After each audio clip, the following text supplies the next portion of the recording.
Bonjour chers étudiants, bienvenue, c'est notre troisième séance de mathématiques dans cette session printemps 2022-2023. Dans cette séance, je veux vous rappeler les nombres complexes. On a parlé des nombres complexes et on a dit on va consacrer toute une séance ou bien une semaine pour vous rappeler les différentes représentations d'un nombre complexe ou bien les notions liées au nombre complexe.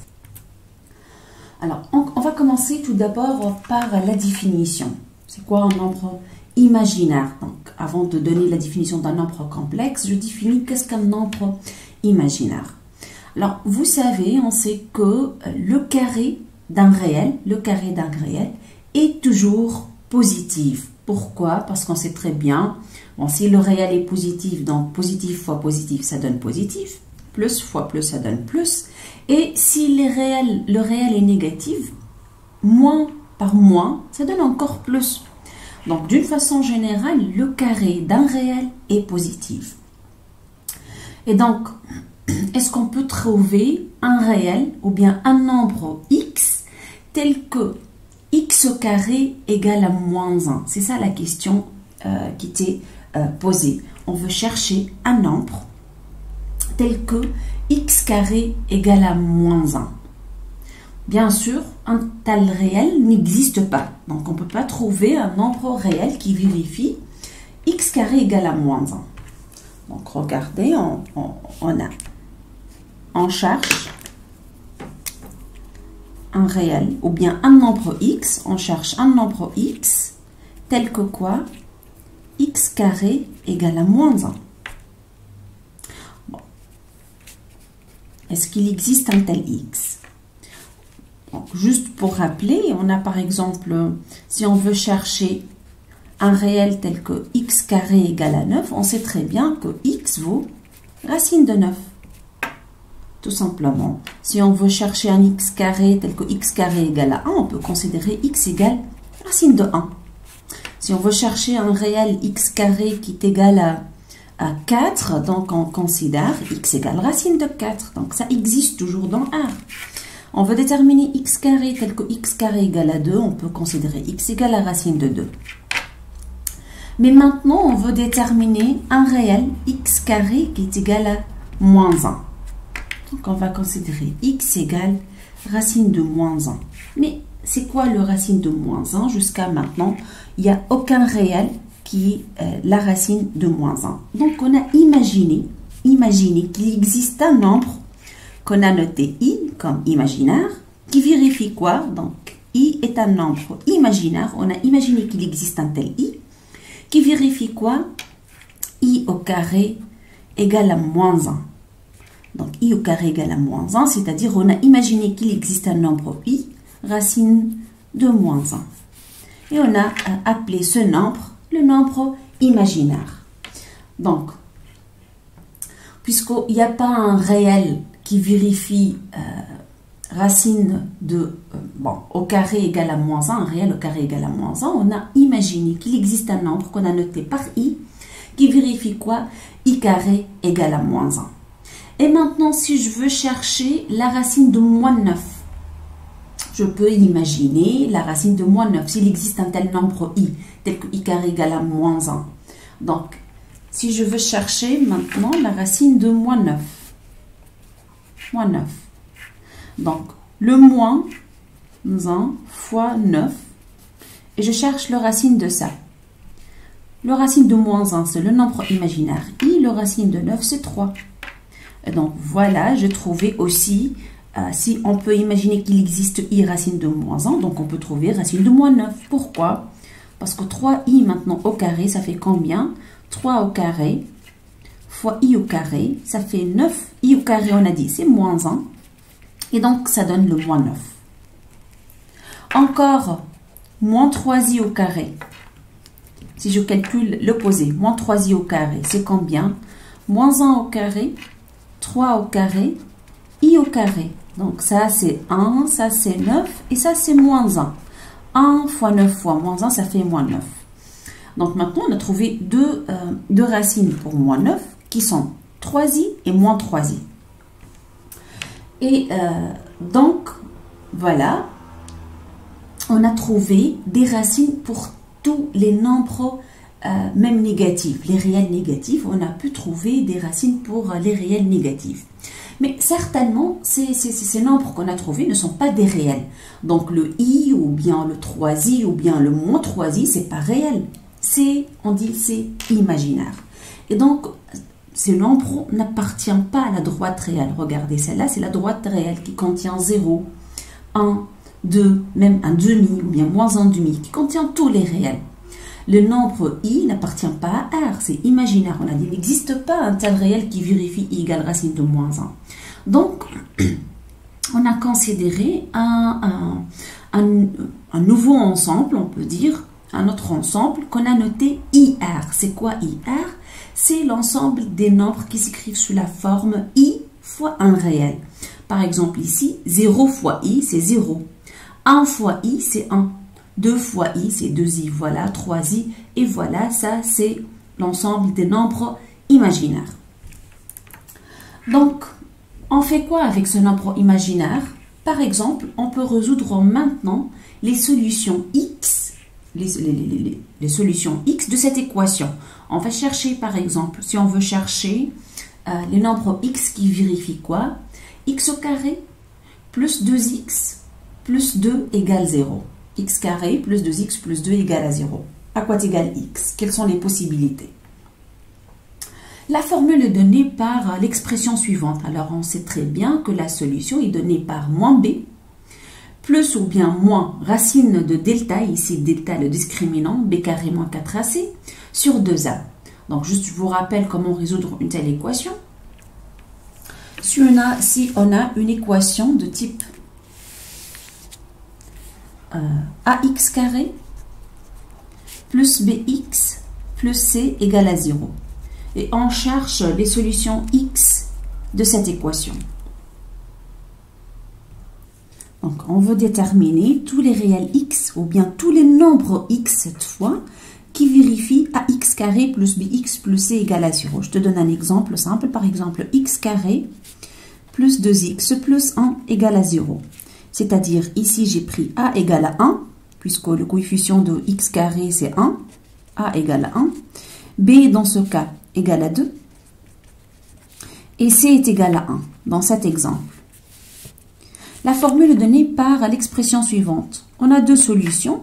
La première solution, c'est moins b, moins racine de delta.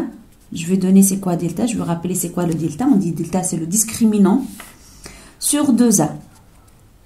Il y en a encore une autre solution. Ça, la première solution, x1. Et ça, c'est la deuxième solution, moins b, plus cette fois racine de delta sur 2a. Avec delta, c'est quoi? Delta, c'est le discriminant de cette équation, b carré moins 4ac. Donc ici, je calcule b au carré. B, c'est 2. Au carré, ça fait 4. Moins 4 fois ac. A, c'est 1 et c est égal à 1. Donc 4 fois 1 fois 1, ça fait 0. Et donc, le discriminant, c'est égal à 0. Et donc, la première solution x1 égale moins b moins racine de 0, c'est 0 finalement, divisé par 2a qui est 2 fois 1, donc c'est 2. Et b ici, c'est 2 encore. 2 sur 2, c'est 1, avec le moins, ça sera moins 1. La deuxième solution, c'est égal à combien? Aussi, je remplace delta par 0, mais cette fois, j'ai plus, mais moins 0 ou bien plus 0, ça donne le même résultat, donc ça fait moins b toujours sur 2a, c'est égal à moins 1. Donc ici, dans cette équation, il y en a une seule solution qui est moins 1. On dit que c'est une solution double. Je te donne un autre exemple. Si on a par exemple x carré moins 5x plus 6 égale à 0, et on cherche tout le nombre x qui vérifie cette équation. Quels sont les nombres x vérifiant x carré moins 5x plus 6 égale à 0. Donc ici, dans cette équation, on a dit elle a la forme ax carré avec a égale 1, plus bx avec b égale à moins 5, plus c avec c égale à 6. Voilà, donc, et je calcule les solutions d'après la formule. La formule, elle dit que x1 égale moins b,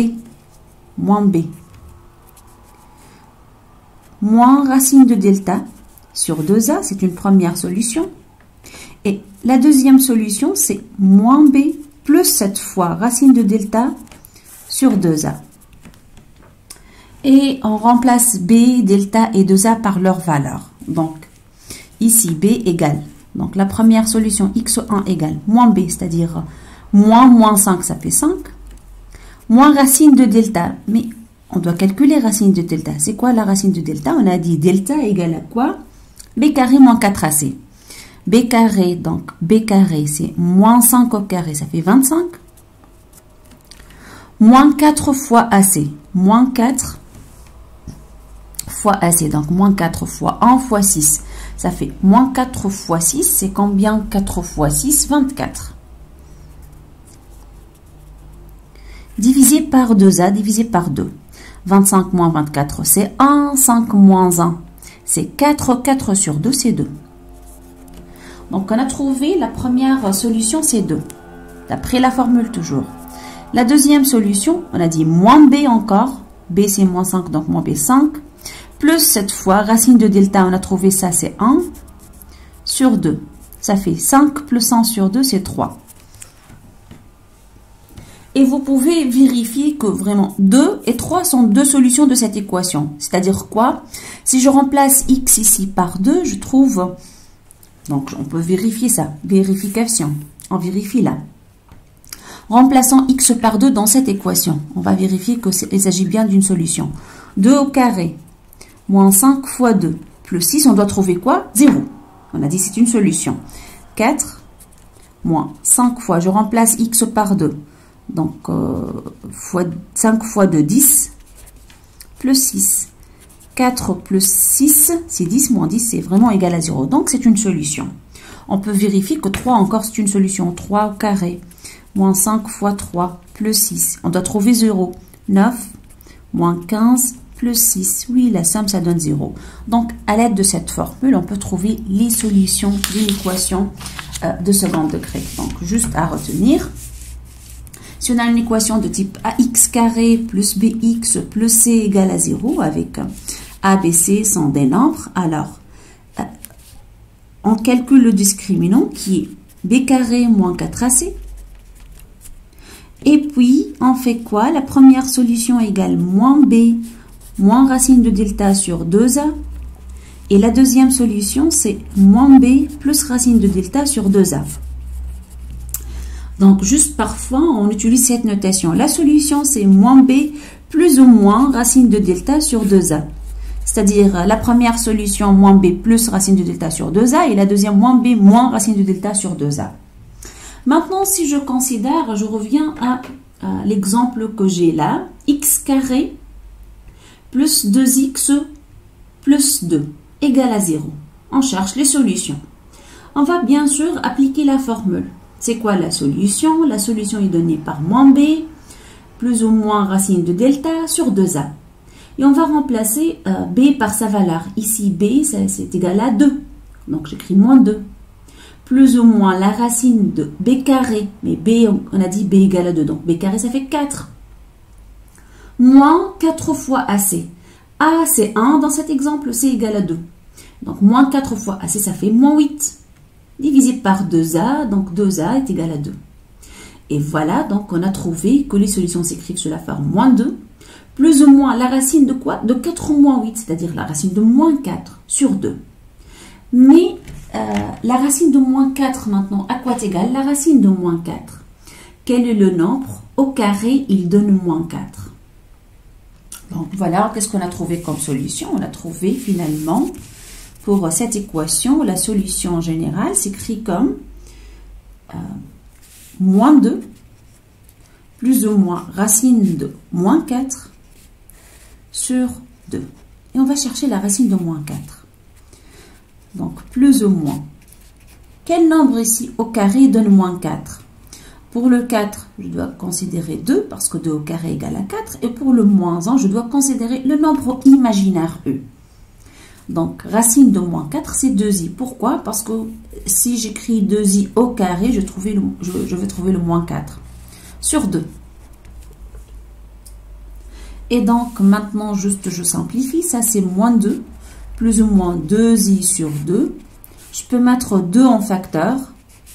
moins 1 plus ou moins i sur 2 et je simplifie. Je trouve quoi? Moins 1 plus ou moins i. C'est-à-dire, il y a deux solutions. La première solution, c'est moins 1 moins i.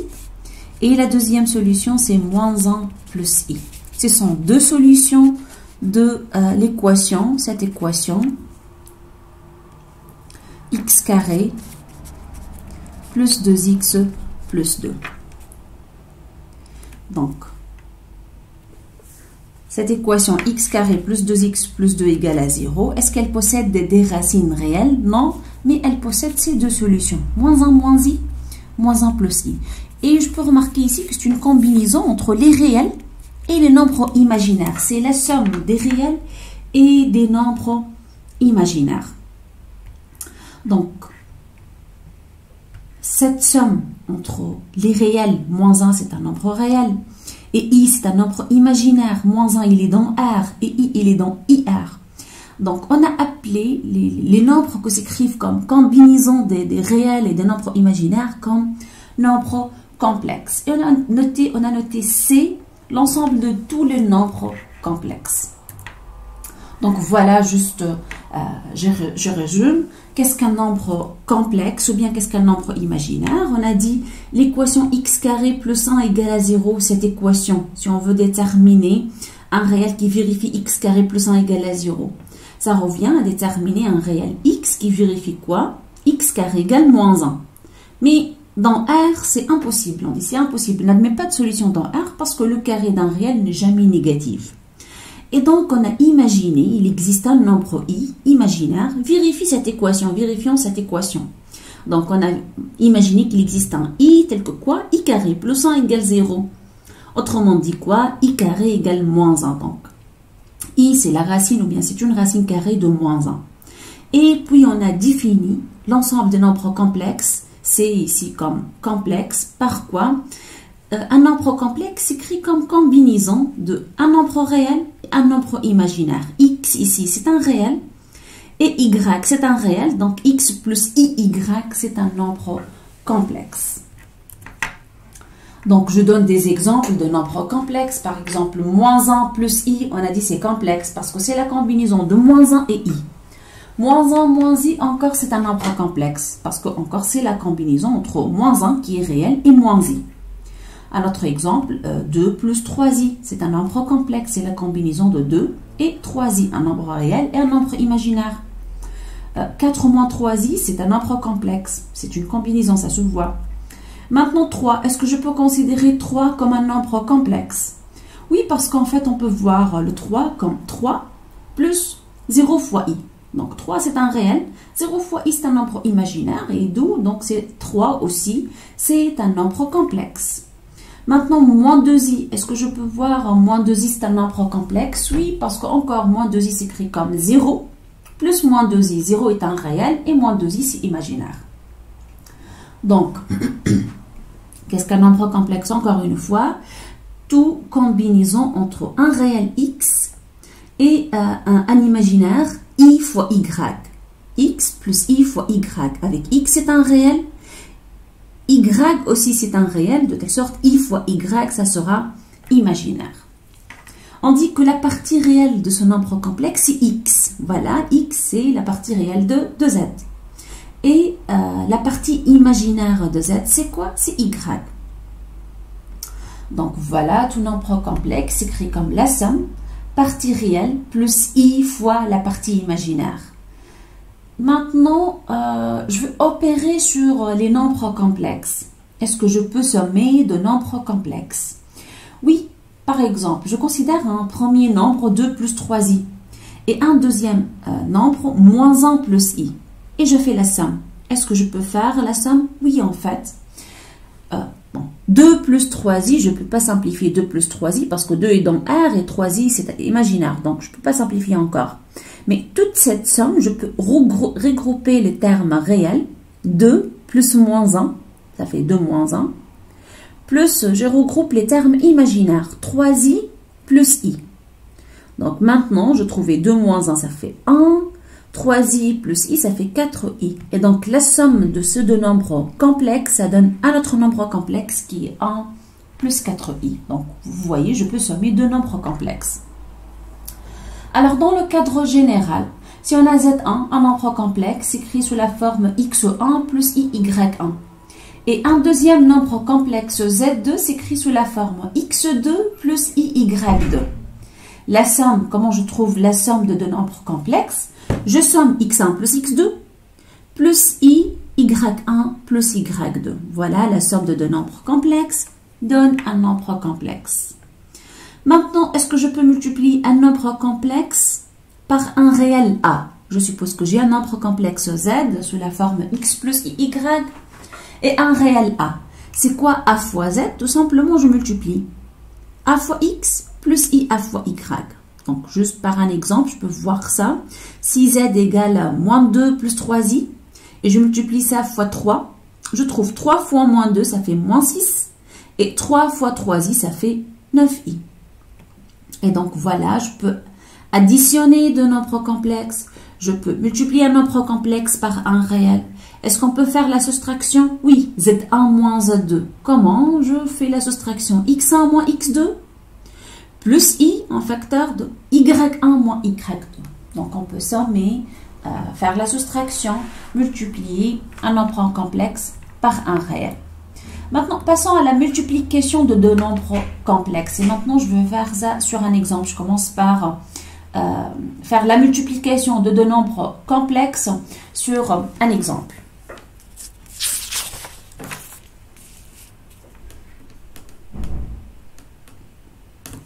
Donc, si je considère par exemple Z1 égale 3 plus 2i. Voilà la partie réelle, la partie imaginaire. Et Z2 égale moins 1 plus 4i.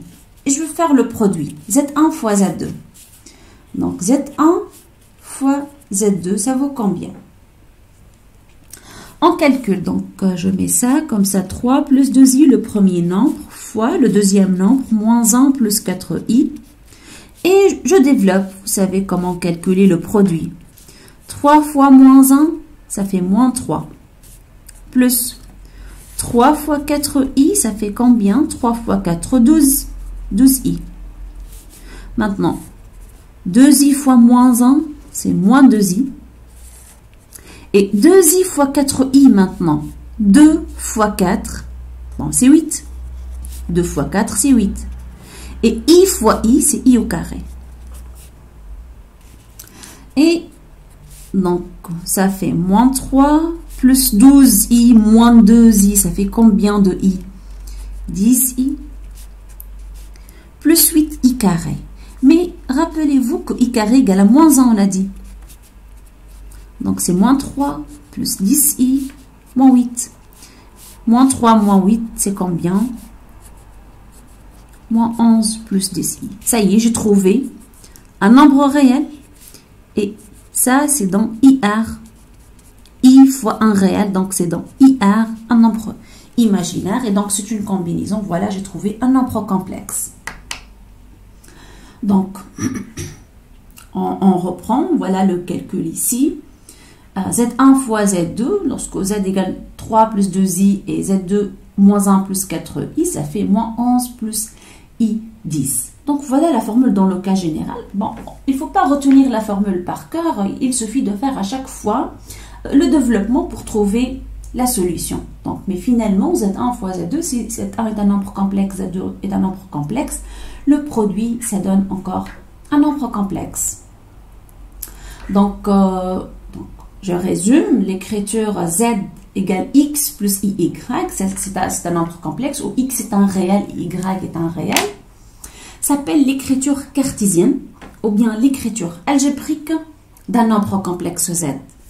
X ici représente la partie réelle et Y représente la partie imaginaire.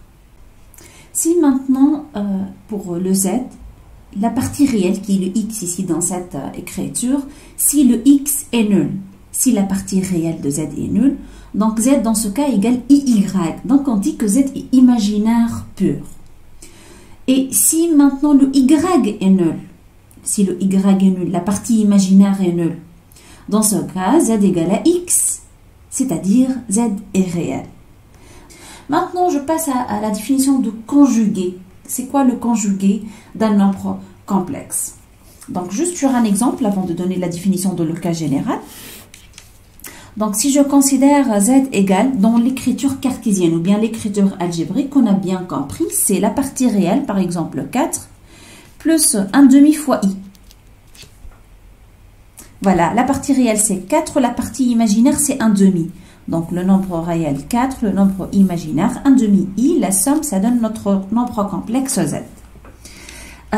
Z bar, on note Z bar, ou bien encore il y en a des notations Z star, Z étoile, pour noter le conjugué de Z. Le conjugué de Z, c'est quoi? On garde la partie réelle et on ajoute l'opposé de cette partie imaginaire, donc moins 1 demi I. Ça, c'est le conjugué de Z. Donc, le conjugué de Z, finalement, c'est 1, 4, moins 1 demi I. Donc, d'une façon générale, si Z égale à X plus IY avec X est un réel, c'est-à-dire X ici représente la partie réelle. Y est un réel, c'est-à-dire Y représente la partie imaginaire. Voilà, la partie imaginaire. Et donc, Y, c'est le nombre imaginaire associé à Z. Dans ce cas, Z bar, le conjugué de Z égale. On va garder le X et on ajoute l'opposé de la partie imaginaire, donc moins IY. Ça, c'est le conjugué de Z. Donc, d'une façon, voilà, sur un exemple, par exemple, si je considère Z égale 1 plus I, c'est quoi le conjugué? C'est 1 moins I. On garde la partie réelle et en somme, avec, on ajoute l'opposé de la partie imaginaire. Bien sûr, regardez, maintenant si je considère comme ça, Z égale 2i fois, je sais pas, 1 plus 4i. Ici, vous remarquez que 2i c'est un nombre complexe, 1 plus 4i c'est encore un nombre complexe. Et je vous demande de déterminer le conjugué. Z bar c'est quoi?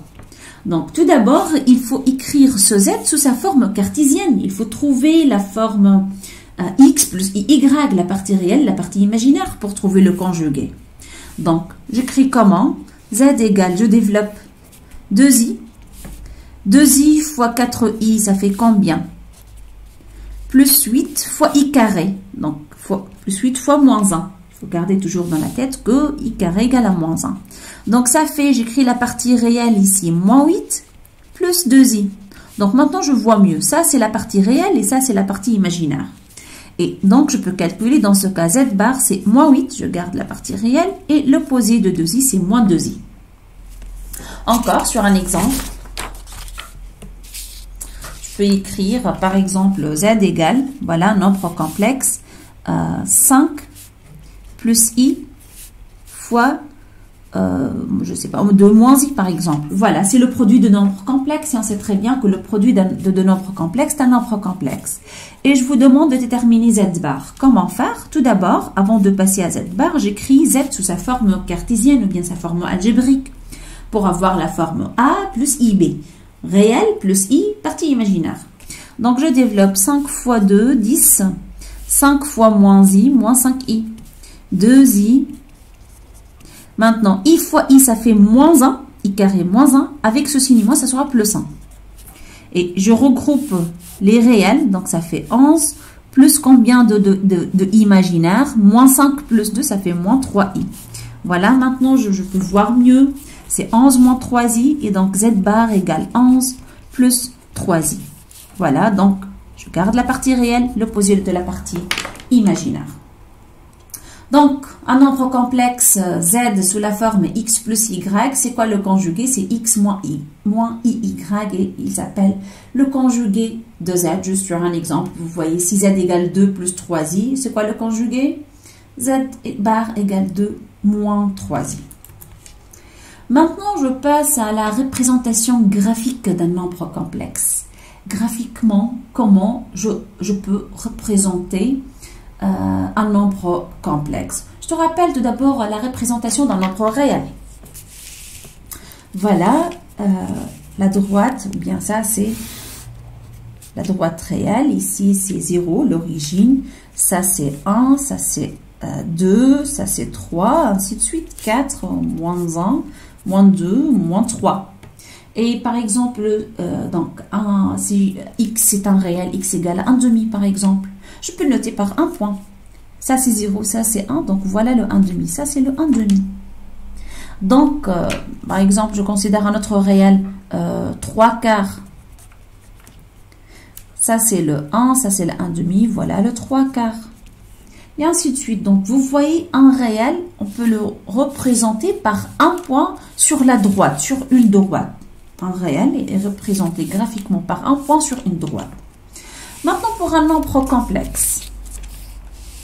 Pour un nombre complexe, il faut faire attention. Un nombre complexe, on a dit, est déterminé par sa partie réelle, x, plus sa partie imaginaire, iy. Donc, voilà, je peux représenter. Ça, c'est 0.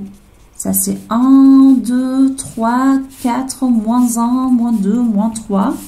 Ça, pour représenter la partie réelle de z. Et encore, ça, c'est r.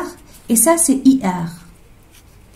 Pour représenter la partie imaginaire. Donc, ici, c'est... je vais écrire 1, mais ça représente 1 fois i. 2, ça représente 2 fois i. 3 pour dire 3 fois i. Moins 1 pour dire moins i là. Moins 2i, moins 3i, ainsi de suite. Et maintenant, comment je peux représenter un nombre complexe? Par exemple, z égale 1 plus i. Je considère la partie réelle est égale à 1. La partie imaginaire égale à i, c'est-à-dire 1 fois i. Et voilà mon nombre complexe z égale 1 plus i. Donc, il est représenté par un point, mais cette fois dans le plan. Ce n'est pas sur une droite, mais sur le plan. Comment je peux représenter z égale à, je ne sais pas, par exemple, 2 moins i. 2 moins i. Donc, la partie réelle sur la droite réelle, je dois avoir comme abscisse 2. Voilà, 2. Moins i. Donc, moins 1 fois i. 2 moins i, voilà mon nombre complexe. Ça, c'est le point z égale 2 moins i. Donc, je reviens. Donc, un nombre complexe z, pour représenter z géométriquement ou bien graphiquement, je dois avoir un plan cette fois. Et donc, un repère, UV, U pour représenter la partie réelle, V pour représenter la partie imaginaire. Et donc, Z est représenté par un point M d'abscisse X d'ordonnée Y, avec X c'est la partie réelle et Y la partie imaginaire. Voilà, vous voyez ici, on a deux exemples. Par exemple, ici, on a un point M d'abscisse X1, Y1, donc ça représente un point. Et donc, c'est un nombre complexe dans la partie réelle X1, dans la partie imaginaire Y1. Voilà un deuxième point ici dans le plan. Et vous savez, un point dans le plan, je peux voir aussi comme un vecteur. Hein. Voilà un vecteur qui relie le point 0, le centre, et le point M de coordonnées X1, Y1. Ici, voilà. Soit j'écris comme ça, Z égale X plus Y.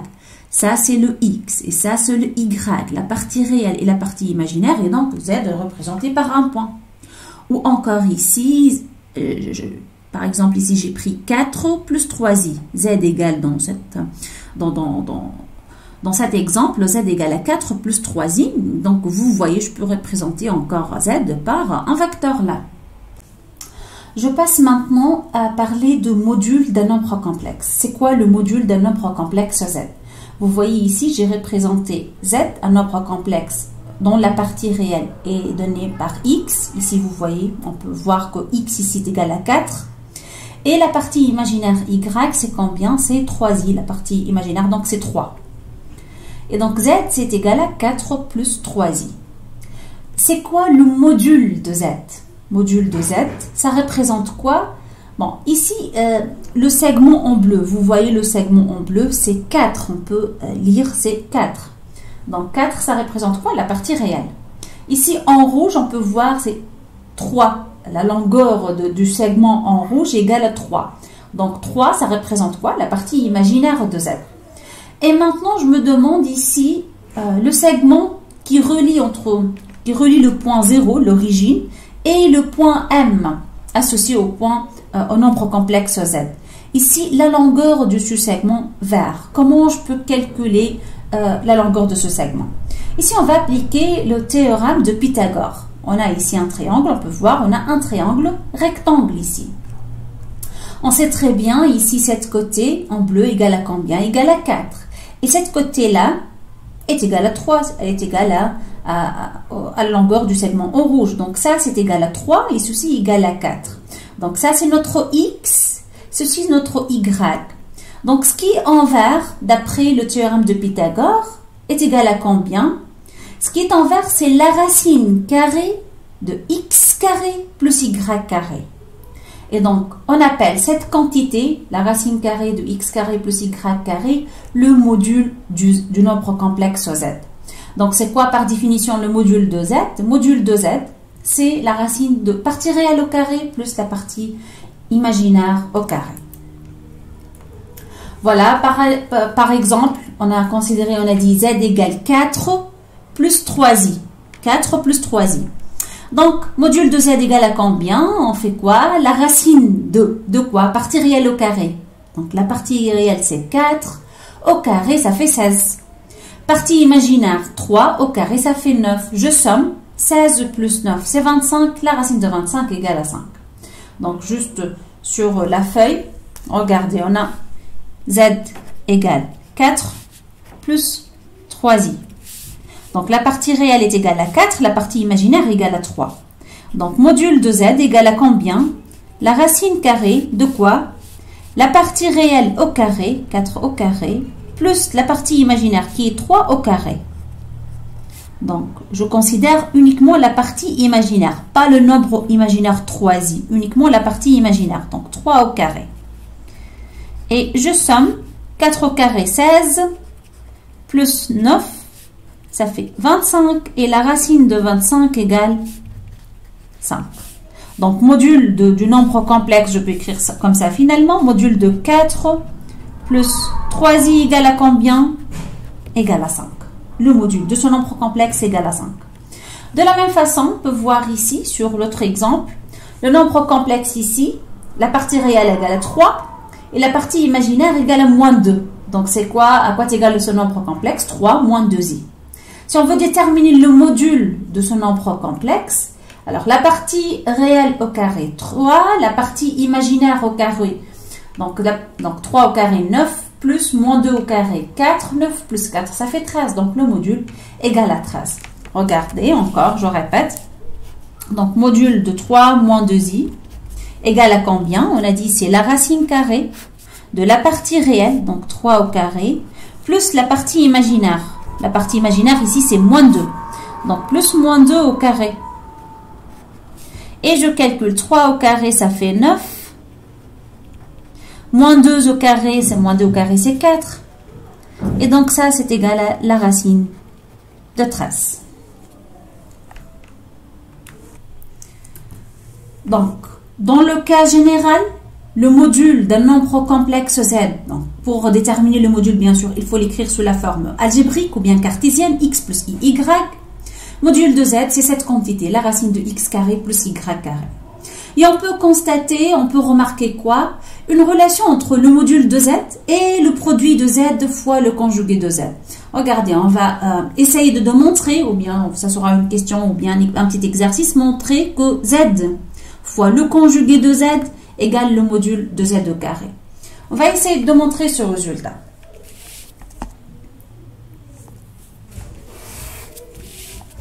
Donc, on va considérer Z un nombre complexe sous la forme algébrique, ou bien on dit encore sous sa forme cartésienne. Et donc, on a bien compris que Z bar, ici, X est la partie réelle, Y est la partie imaginaire. Donc, aussi, on a I fois Y, donc Y est un réel. Z bar égale à combien? X moins I, Y. Le produit maintenant Z fois Z bar égale à combien? X plus IY fois X moins IY. Et je développe maintenant. X fois X, c'est X au carré. X fois moins IY, c'est moins I fois X fois Y. IY fois X, c'est plus IY fois X. Finalement, Y fois Y. Je développe là. Y carré, I fois I. Moins 1, avec ce signe moins, ça sera plus Y carré. Et donc, il y en a ici. On peut simplifier IYX moins IXY. Et donc, ça fait X carré plus Y carré. La partie réelle au carré plus la partie imaginaire au carré, c'est-à-dire le module de Z au carré. Pourquoi? Parce qu'on a dit module de Z, c'est la racine de X carré plus Y carré. Donc, module de Z au carré, c'est quoi? C'est X carré plus Y carré. Donc, qu'est-ce qu'on peut remarquer? Que module de Z au carré égale à combien? Z fois le conjugué de Z. Voilà, donc dans le cas où Z est non nul, donc je peux diviser par Z. Je peux écrire la quantité 1 sur Z. Dans ce cas 1 sur Z, je multiplie en bas et en haut par Z bar pour avoir Z bar en haut, pardon. Et en bas, on a Z fois Z bar, c'est module de Z au carré. Je passe maintenant à un exemple. L'exemple Z égale 1 plus 2i. 1 plus 2i. Dans cet exemple, 1 c'est la partie réelle et 2i c'est le nombre imaginaire. Et donc 2 c'est la partie imaginaire. 2 c'est la partie imaginaire. Et donc on peut voir ici Z égale 1 plus 2i. Le module ça fait combien? On peut calculer le module de ce nombre complexe. Racine de 1 plus 2 au carré, c'est racine de 5. Et on pose la question suivante. Est-ce qu'il y a un autre nombre complexe dont le module égale aussi racine de 5? Puisque racine de 5, ça représente quoi? C'est la longueur de ce segment. Et donc, tout nombre complexe sur le cercle centre 0 de rayon racine de 5, ici par exemple, je considère ce point, ou bien ce point-là. Donc, tous ces points sont où? Sur le cercle centre 0 de rayon racine de 5. Donc, le module de ces points, c'est encore racine de 5. Pourquoi? Parce que la distance entre 0 et ce point, c'est encore racine de 5. La distance entre ce point et le point de l'origine 0 et ce point, encore c'est racine de 5. Donc, n'importe quel nombre complexe sur ce cercle est de module racine de 5. En récapitulant, un nombre complexe Z, donc s'écrit sous sa forme algébrique, ou encore on a dit, on appelle cette forme cartésienne, X plus Y, partie réelle plus I, partie imaginaire. Le module de Z, c'est la racine de X carré plus Y carré. Géométriquement, ça représente quoi? Ça représente la longueur du segment qui relie le point 0, l'origine, et le point M d'affixe Z, c'est-à-dire le point M qui représente dans le plan complexe le nombre complexe Z. Donc, la forme cartésienne, c'est pour trouver la forme cartésienne d'un nombre complexe, ça revient à déterminer la partie réelle et la partie imaginaire. Maintenant, il y en a encore des autres écritures pour le même nombre complexe Z. On peut écrire un nombre complexe Z autrement à l'aide de ρ, le module de Z, la longueur de ce segment ou bien la norme de ce vecteur, et l'angle θ. C'est quoi l'angle θ? C'est l'angle entre l'axe des abscisses et le vecteur ici, ce vecteur en vert. Donc, c'est l'angle θ, on appelle l'angle θ l'argument de Z, et ρ, on a dit, c'est le module de Z. Donc, l'écriture de Z en fonction de θ et ρ s'appelle la formule, ou bien la forme polaire de Z. Donc, voyons par exemple ici deux nombres complexes différents. Donc, ils ont deux modules différents ici. La longueur de ce segment, c'est ρ ici, c'est le module de ce nombre complexe. Et là, ici, c'est le module de ce nombre complexe. Donc, ils sont différents, ça c'est clair. Maintenant, θ, l'argument de ce nombre complexe Z, c'est l'angle entre l'axe des abscisses et ce vecteur. Donc, vous voyez le sens de θ, on considère θ dans ce sens-là, dans le sens positif. Maintenant, pour ce nombre complexe ici, ce deuxième nombre complexe, on peut voir l'angle θ entre l'axe des abscisses et ce vecteur en vert ici est dans le sens opposé. Donc, cet angle et celui-là n'ont pas le même sens. Donc, on considère ce sens-là, le sens trigonométrique. Donc ici, θ est compté positivement, mais dans ce sens-là, θ est compté négativement. Donc, la question maintenant, comment représenter z en fonction de son module ρ et son argument θ? Pour ce faire, reprenons la représentation z dans le plan complexe. Z, donc on a dit, s'écrit comme x plus iy, c'est sa représentation cartésienne ou bien algébrique. X, comment trouver x, la partie réelle? On fait la projection du sous-point sur l'axe des abscisses ou bien l'axe des réels. Voilà le x. Et y, comment trouver la partie imaginaire? On fait la projection de ce point ou bien de ce vecteur sur l'axe des ordonnées ou bien l'axe de nombre imaginaire. Et donc, je trouve ici un rectangle, un triangle rectangle. Et dans un triangle rectangle, on peut parler de cosinus et sinus. Je vais vous rappeler ici comment définir cosinus et sinus d'un angle θ. Donc, je considère un triangle ABC, rectangle en B, et un angle θ ici, par exemple, voilà θ. Donc, je vous rappelle ici, on appelle ce côté adjacent. Ça, c'est l'opposé. Et ça, c'est l'hypoténuse. Et donc, la formule dit quoi? Cosinus de θ. Cosinus de θ égale à combien? L'adjacent sur l'hypoténuse.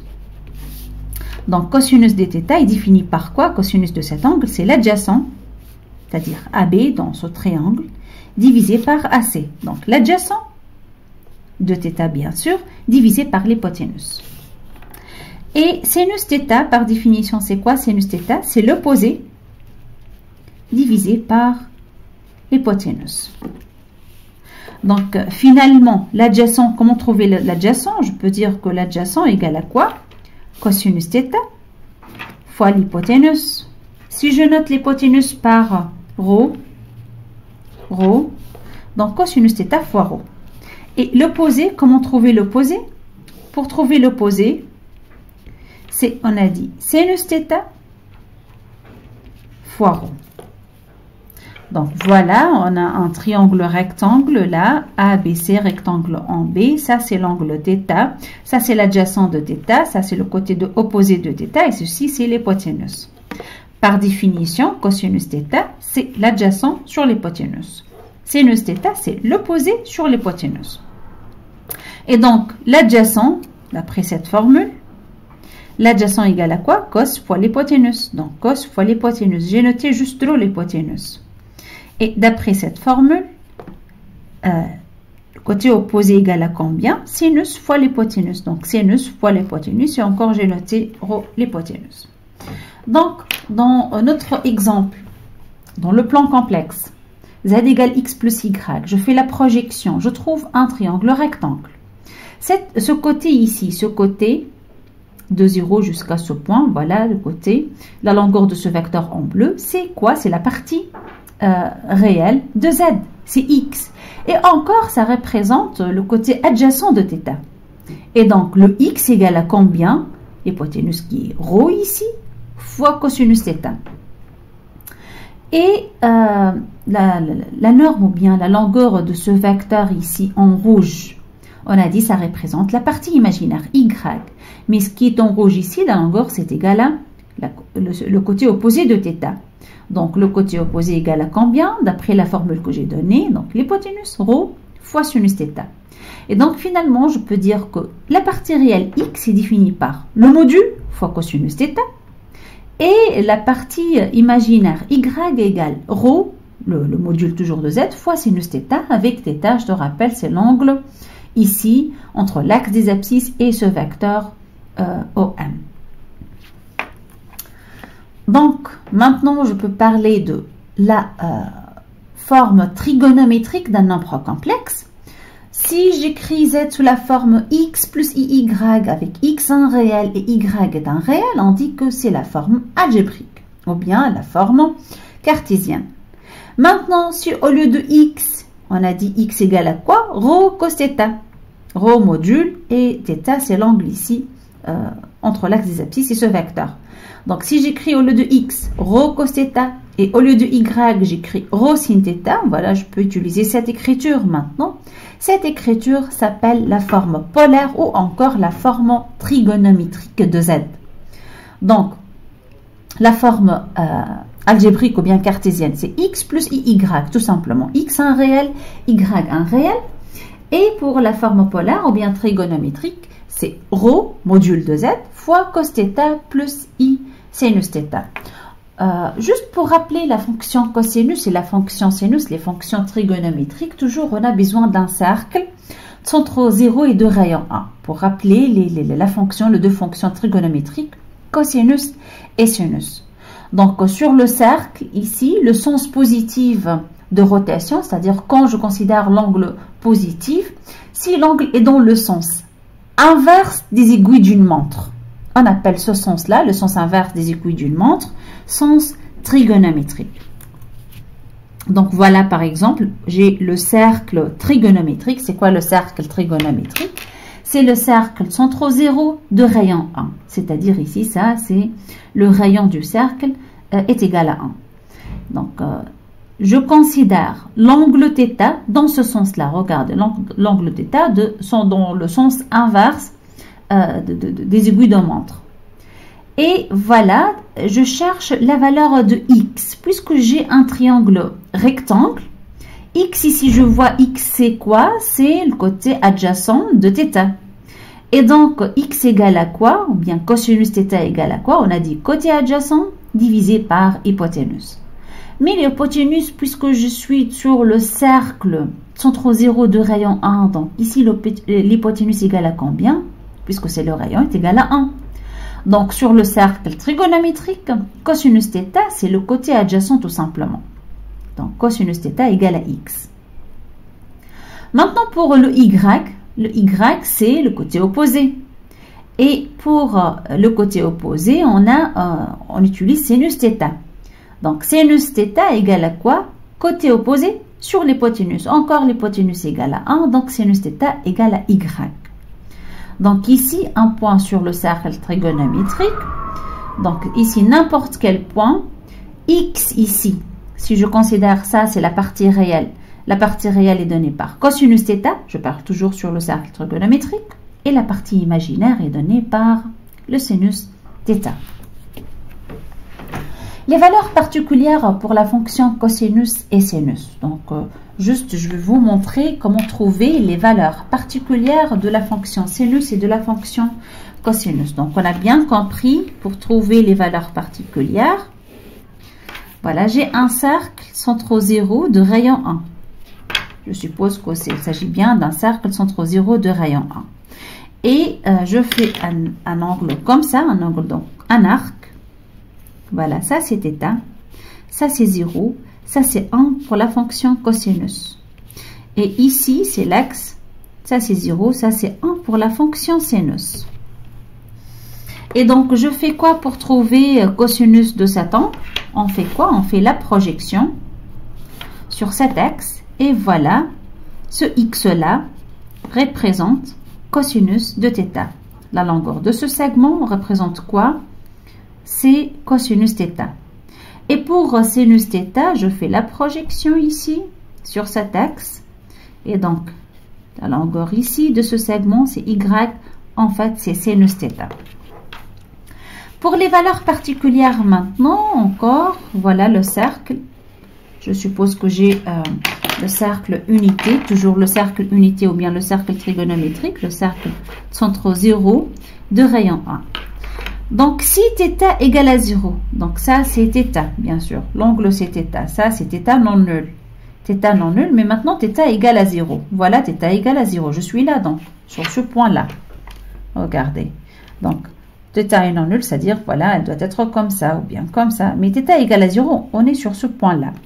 Et donc, la projection sur l'axe de cosinus, c'est ce point encore. Donc, cosinus 0 égale à combien? Je suis sur 1.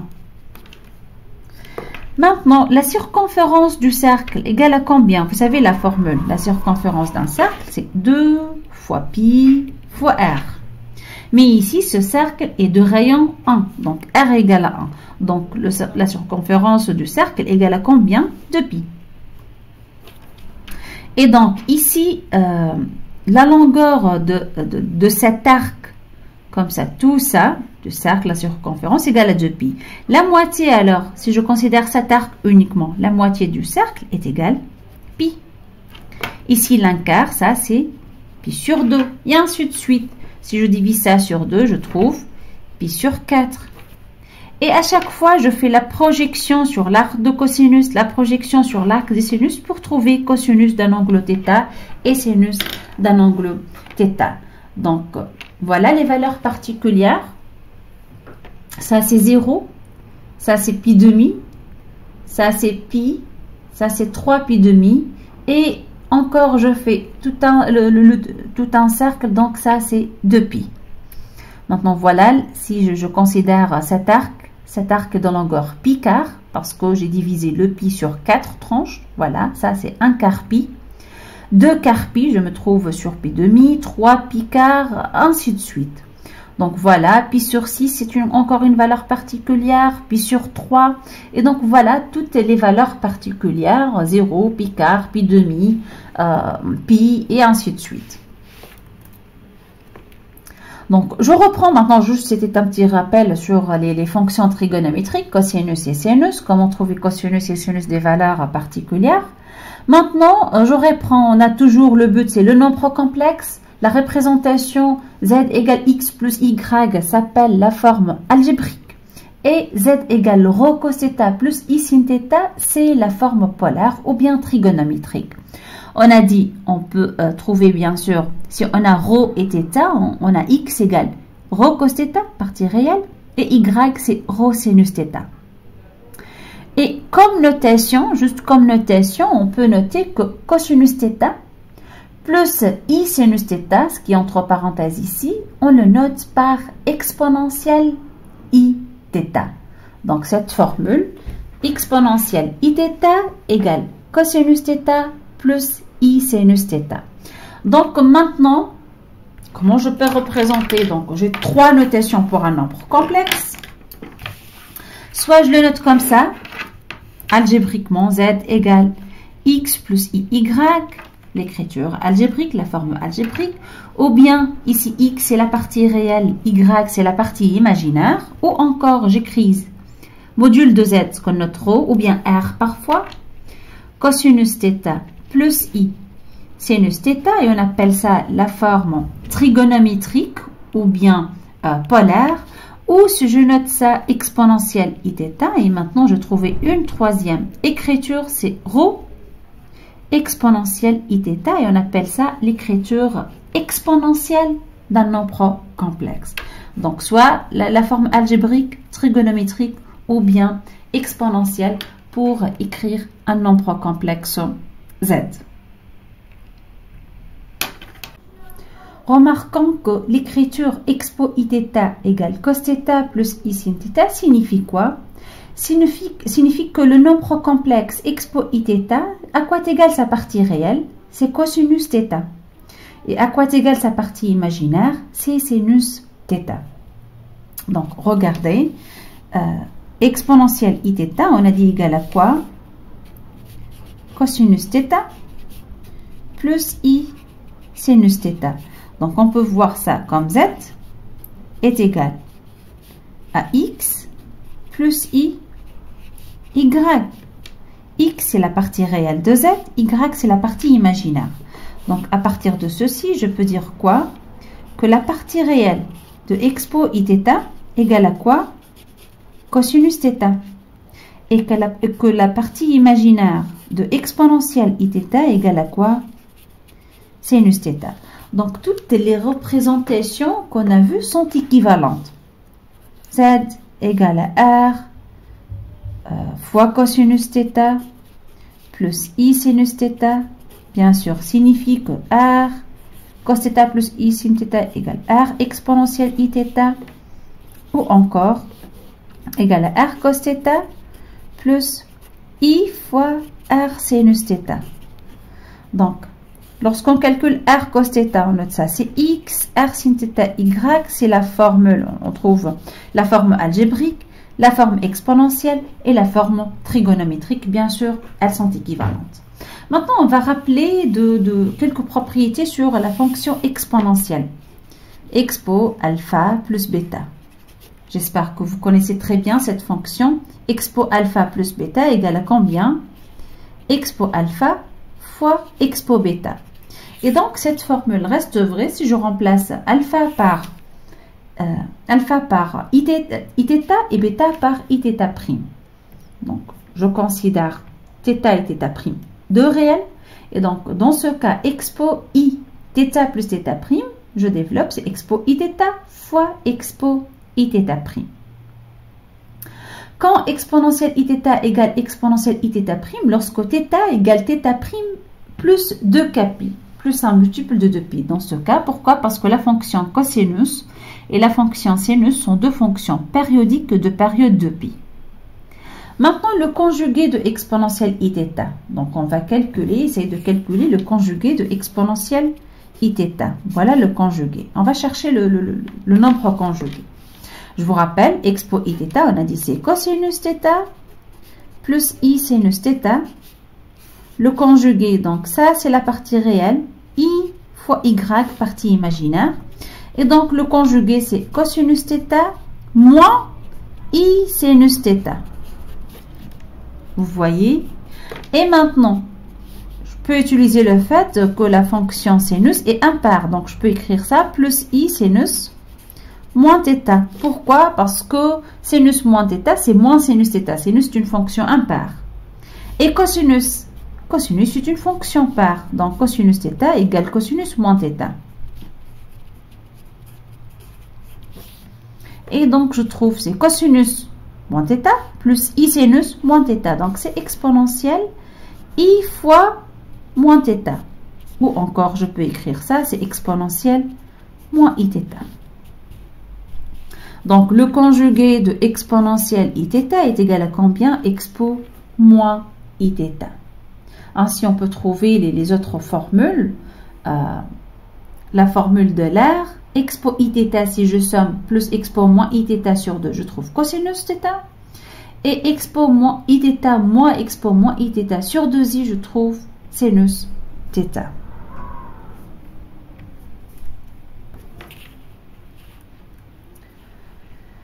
La formule de Moivre maintenant. On a dit cosinus θ plus i sin θ égale exponentielle iθ.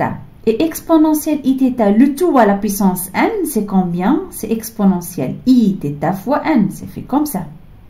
Et donc, je reprends l'écriture trigonométrique. Donc, exponentielle iθ, c'est cos θ plus i sin θ, le tout à la puissance n, égale cosinus de cet angle, nθ, plus i sinus de 1θ, et d'où la formule de Moivre. Alors, je termine cette séance par quelques exercices. Voilà, le premier exercice, déterminer le conjugué de chaque nombre complexe et donner sa forme algébrique. Donc, c'est quoi la forme algébrique? On va écrire 1 réel x plus i 1 réel y. Donc, voilà pour le premier exemple. Le premier exemple, c'est z égale 3 plus i fois moins 13 moins 2i. Déterminer le conjugué et puis déterminer et donner sa forme algébrique. Donc, je prends l'exemple, voilà.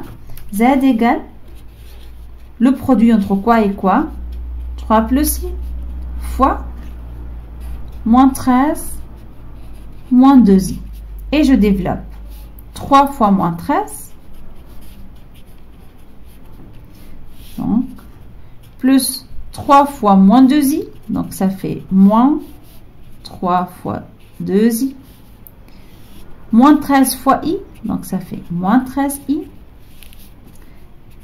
et finalement i fois moins 2i, donc i plus i fois moins 2i.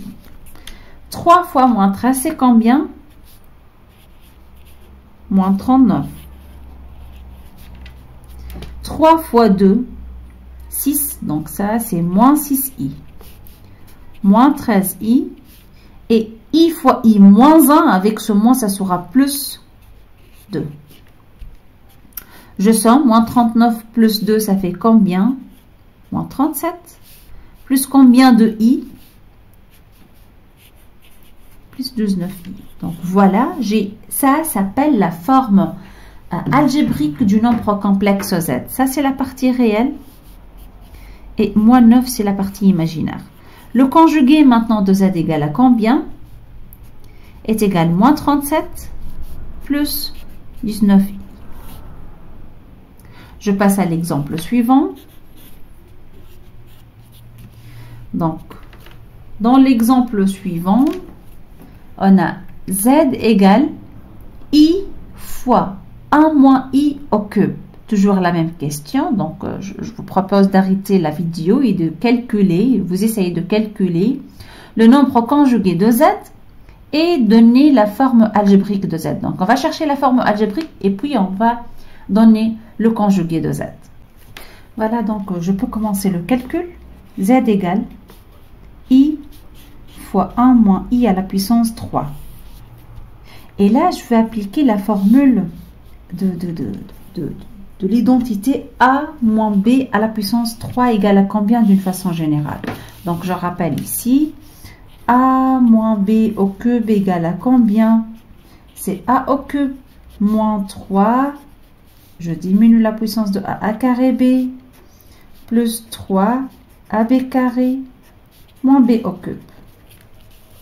Donc, je vais appliquer cette formule juste en remplaçant a par 1 et b par le nombre imaginaire i. Donc, égal i fois, je commence a au cube, donc ça fait 1, moins 3 a carré, 1 au carré c'est 1, b c'est i, plus 3 fois a, c'est-à-dire 1, fois b carré. Mais b carré, c'est i au carré. I au carré égale à moins 1. Donc 3 fois moins 1. Moins b à la puissance 3. Donc c'est i à la puissance 3. Encore égal i fois 1 moins 3i. 3 fois moins 1, c'est moins 3. Et maintenant i au cube. C'est combien i au cube? I fois i fois i. Mais i fois i est égal à moins 1. Donc, i au cube égale à combien? Moins 3i, moins 3. I au carré, c'est moins 1. Moins 1 fois i, c'est moins i. Avec ce signe moins, ça sera plus i. Et maintenant, je calcule 1 moins 3, ça fait combien? Moins 2. Moins 3i plus i, c'est moins 2i. Et maintenant, je multiplie tout le monde fois i pour avoir moins 2i fois moins 2i fois i. I fois i encore, c'est moins 1. Avec ce signe, ça sera plus 2. Donc, vous voyez, la partie réelle, c'est 2 plus moins 2 fois i. Ça, c'est notre nombre complexe z, déjà écrit sous sa forme algébrique. Voilà le x et voilà le y. Et maintenant, on calcule z bar. Le conjugué de z, c'est quoi? Est égal à 2, l'opposé, donc plus 2i. Voilà, j'ai trouvé la forme algébrique et le nombre conjugué de z. Un autre exemple. Voilà, passons maintenant au troisième exemple. Voilà, z égale 2 moins 3i divisé par 8 plus 5i. Préciser le conjuguer, ou bien écrire tout d'abord z sous sa forme algébrique et puis donner le conjugué de z. Donc, on va commencer bien sûr par chercher la forme algébrique ou bien écrivez z sous sa forme algébrique. Je reprends donc, c'est quoi z? Le troisième exemple de cet exercice, z égale 2 moins 3i divisé par 8 plus 5i. Comment faire ici pour trouver la forme algébrique de ce nombre complexe? Je dois tout d'abord multiplier et diviser par le terme conjugué. 8 moins 5i.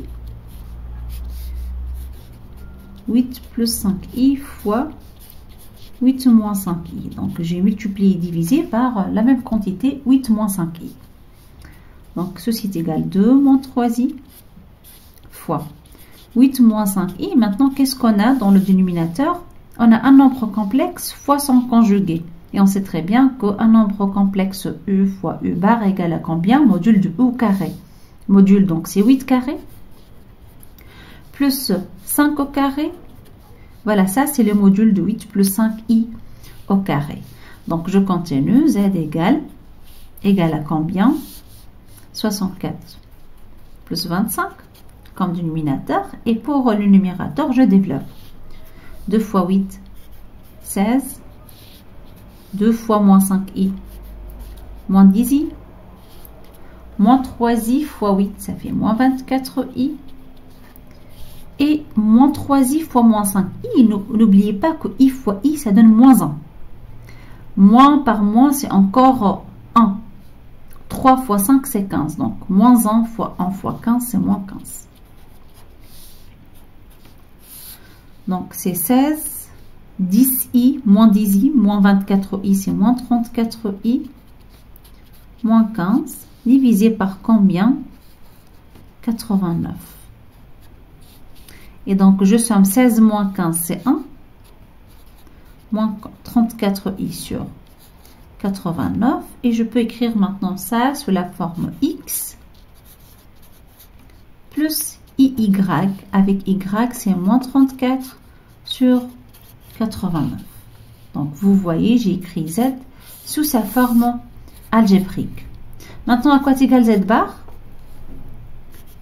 La partie réelle telle qu'elle est, plus l'opposé de la partie imaginaire, donc plus i fois 34 sur 89. Voilà, pour cet exemple, j'ai trouvé, ou bien j'ai pu écrire z sous sa forme algébrique, et puis j'ai trouvé le nombre conjugué de z. Passons maintenant au quatrième exemple. Voilà le quatrième exemple. Trouvez le nombre, la forme algébrique de nombre complexe z et puis le module de z. Bon, voilà pour le quatrième exemple. Qu'est-ce qu'on a? On a z égale à quoi? Égale 2 sur 1 plus i moins 3 sur 1 moins i. Et on veut essayer d'écrire z sous sa forme algébrique. Puisque ici j'ai un nombre complexe en dénominateur, je dois multiplier par le terme conjugué de 1 plus i, c'est-à-dire 1 moins i, 1 plus i fois 1 moins i. Voilà, j'ai multiplié et divisé par la même expression, 1 moins i. Même chose ici, je multiplie, je divise par le terme conjugué. Mais cette fois, le terme conjugué, c'est quoi? C'est 1 plus i. Donc, voilà, je divise et je multiplie par 1 plus i. Et n'oubliez pas, on a ici 1 moins i déjà. Et je calcule maintenant 2 fois 1 moins i divisé par 1 plus i fois son conjugué. C'est le module de 1 plus i. Mais c'est quoi le module de 1 plus i? Au carré, bien sûr. Donc, un nombre complexe fois son conjugué, c'est le module au carré de ce nombre. Module au carré de 1 plus i égale à combien? Partie réelle au carré 1, plus partie imaginaire au carré, encore 1. Moins 3, 1 plus i divisé par, c'est le même nombre complexe, 1 moins i fois son conjugué, donc c'est le module de 1 moins i au carré. Donc c'est 1 au carré plus moins 1 au carré sur encore 2. Ça c'est 2 et ça c'est 2. Donc, j'écris 2 fois 1 moins i divisé par 2. Moins 3, 1 plus i divisé par 2. Et maintenant, je fais quoi? Ils sont déjà... j'ai la différence de deux fractions, ou bien de nombres dont le dénominateur, c'est 2. Donc, 2 moins 3, 1 plus i. Et je développe. 2 fois 1, c'est 2. Moins 2i, moins 3, moins 3i. Toujours sur 2. Est égal à quoi? Je regroupe les termes réels. 2 moins 3, c'est moins 1. Les nombres imaginaires, moins 2i, moins 3i, c'est moins 5i. Sur 2. Et donc, z, finalement, j'ai trouvé la forme algébrique. C'est moins 1 demi plus i fois moins 5 demi. Donc voilà la forme algébrique de ce nombre complexe. C'est moins 1 demi plus i fois moins 5 demi. Et donc c'est quoi le conjugué de z? Le conjugué de z, on a dit, on va garder la partie réelle, c'est moins 1 demi, et on va considérer le nombre opposé de ça. Donc z bar égale à quoi? Je peux écrire ici z bar égale à quoi? Si z égale, voilà, on a z égale, on a trouvé finalement z égale moins 1 demi plus i fois moins 5 demi, donc z bar égale la partie réelle telle qu'elle est et l'opposé de la partie imaginaire, c'est-à-dire plus i fois 5 demi. Voilà pour le dernier exemple de cet exercice. Je passe maintenant à notre exercice. Voilà l'exercice 2. Et maintenant, c'est la même question, mettre chaque nombre complexe sous sa forme algébrique. Mettre chaque nombre complexe sous sa forme algébrique. Donc, on va commencer par le premier exemple. 2 plus i sur 3 plus i, on va essayer d'écrire ça sous la forme algébrique. Donc, voilà le premier exemple de cet exercice. Z égale 2 plus i divisé par 3 plus i. Donc, juste, puisque ici on a dans le dénominateur un nombre complexe, donc je multiplie par le terme conjugué qui est 3 moins i. Et je divise par encore 3 moins i. Et maintenant, 3 plus i fois 3 moins i, c'est un nombre complexe fois son conjugué, donc le produit donne la norme, ou bien le module, pardon, le module au carré. Module au carré, donc c'est 3 au carré, plus la partie imaginaire au carré, c'est 1 au carré. Et en haut, qu'est-ce qu'il y a? Je dois développer 2 fois 3, c'est 6. 2 fois moins i, c'est moins 2i. I fois 3 plus 3i. Et i fois moins i, donc i fois i, c'est moins 1. I carré, c'est moins 1. Avec ce signement, ça sera plus 1. Et donc, ça fait 6 plus 1, c'est 7. 3i moins 2i plus i. Divisé par 9 plus 1, c'est 10. Et maintenant, je peux écrire z, c'est égal à combien? 7 sur 10 plus i, 1 sur 10. Donc, voilà la forme algébrique du nombre complexe 2 plus i sur 3 moins i. Donc, de la même façon, on va essayer d'écrire, dans ce deuxième exemple, ce nombre complexe z sous encore sa forme algébrique. Essayez d'écrire z sous sa forme algébrique. Comment faire? Donc, je reprends, voilà, deuxième exemple. J'ai un autre nombre complexe. Z égale 2 plus i fois 1 moins 4i divisé par i plus 1. Voilà le nombre complexe z et je vais essayer de déterminer l'écriture cartésienne ou bien la forme algébrique de ce nombre complexe. Donc, ici, je multiplie 2 fois 1, 2. 2 fois 4i, moins 8i. I fois 1, plus i. I, maintenant, il faut faire attention. I fois moins 4i, i fois i, c'est moins 1. Avec ce signe, moins plus, plus 4. Tout le monde divisé par i plus 1. Donc, 2 plus 4, ça fait 6. Moins 8i plus i, c'est moins 7i. Divisé par i plus 1. Et encore, j'ai ici un nombre complexe dans le dénominateur. Je dois multiplier par le terme conjugué. Donc, égal 6 moins 7i fois 1 moins i. Donc, j'ai multiplié en bas et en haut par 1 moins i fois 1 plus i. Voilà. Le module de 1 plus i, puisque aussi on a 1 plus i fois le conjugué, 1 moins i. Donc, c'est le module. On a bien dit que le module, c'est la partie réelle au carré plus la partie imaginaire au carré. 1 au carré plus 1 au carré fois ceci. Encore, je développe. 6 fois 1, c'est 6. 6 moins i fois moins i, c'est moins 6i. Moins 7i fois 1, c'est moins 7i. Et moins 7i fois moins i fois i moins 1, moins par moins plus. Donc, ça fait moins 7. Et on simplifie. 6 moins 7, c'est moins 1. Moins 6 moins 7, c'est moins 13i. Divisé par 2.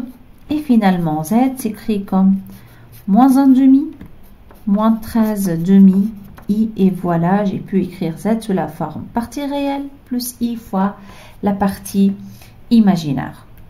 Donc, vous voyez, donc, vous pouvez maintenant, en principe, déterminer pour chaque nombre complexe la forme algébrique de z.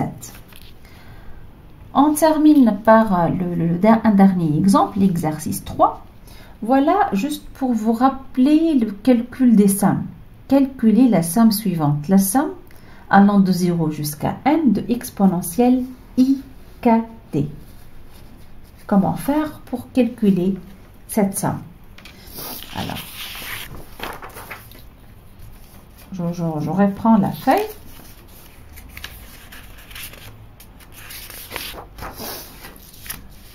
Donc, la question maintenant, calculer la somme de quoi? K allant de 0 jusqu'à n exponentielle IKT. Maintenant, exponentielle IKT, on a dit, je peux écrire ça, exponentielle IT, le tout à la puissance K. Et maintenant, je vois ça comme suite géométrique. Suite géométrique, on a parlé de la somme d'une suite géométrique égale à combien? Ça, c'est la raison. Donc, exponentielle IT à la puissance premier terme, 1 moins, la raison c'est exponentielle IT à la puissance nombre de termes, et on sait très bien combien le nombre de termes, de 0 jusqu'à n, il y a n plus 1 terme, divisé par exponentielle IT. Voilà, expo IT 0 égale à combien? Un nombre à la puissance 0, c'est exponentielle I fois T fois 0. 1 moins exponentielle IT fois n plus 1 fois 1 moins exponentielle IT. Et donc, exponentielle IT0, exponentielle I0, je dois calculer ça. Exponentielle IT fois 0, c'est 0, est égal cosinus 0 plus I sinus 0. Mais cosinus 0 égale 1 et sinus 0 égale 0. Donc, exponentielle I0 égale à 1 finalement. Donc, ça, c'est égal à 1. Donc, la somme S finalement est égale à combien? Je remplace ceci par 1, donc égale 1 moins exponentielle IT n plus 1 divisé par 1 moins exponentielle IT. Voilà la première somme, j'ai trouvé S à quoi égal. Pour la deuxième question de cet exercice, on va essayer de répondre à cette question dans la séance de discussion. Ensemble, on va essayer de calculer S1 et S2. Donc, vous pouvez essayer de faire le calcul, calculer la première somme et la deuxième somme. Juste, je peux vous donner une indication. N'oubliez pas que cosinus kt, c'est la partie réelle de exponentielle IKT. Et sinus kt, c'est la partie imaginaire de exponentielle IKT. Donc, essayez de faire cette deuxième question et puis on va le corriger dans la séance de discussion qui sera bien sûr lundi, Inch'Allah. Donc, voilà pour cette séance. Vous pouvez toujours me contacter par mail. N'oubliez pas de m'envoyer vos commentaires ou bien vos questions par mail. Et à la prochaine.